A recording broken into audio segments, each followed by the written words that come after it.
Everyone, good morning, welcome back to another mini blog. এখন বাজে 10:30 আর আমি আর দিদি এখানে আজকে অনেক দিন পর চলে যাচ্ছি মাঠে। তোমরা হয়তো বা আমার আগের ভিডিওতে দেখছো, যখন ধান লাগানো হচ্ছিলো তখনই আসছি লাস্ট। তো তারপরে আর এদিকে আসা হয়নি। আর এখন হচ্ছে ধান কাটা, তো এখন আসছি আমরা। আর এদিকে আমাদের জমি আছে, তো সেগুলো দেখতে আসলাম। আর নদীতে আমরা এখানে শামুক কুড়াচ্ছিলাম। বলতে কোনো লজ্জা নেই, আমরা কিন্তু এগুলো খাই।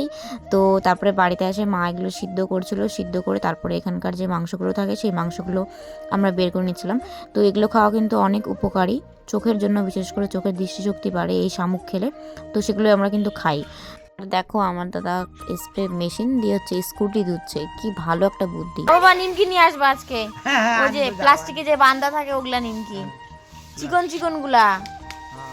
তারপরে বাবাও চলে আসছে দেখো বাজার থেকে কিন্তু বাবা আজকে নিমকি নিয়ে চলে আসছে। আর বাবার মুখটা দেখছো কি খুশি। তো আজকে আমি ব্লগটা এখানে শেষ করছি, দেখা হচ্ছে নেক্সট মিনি ব্লগে, বাই বাই।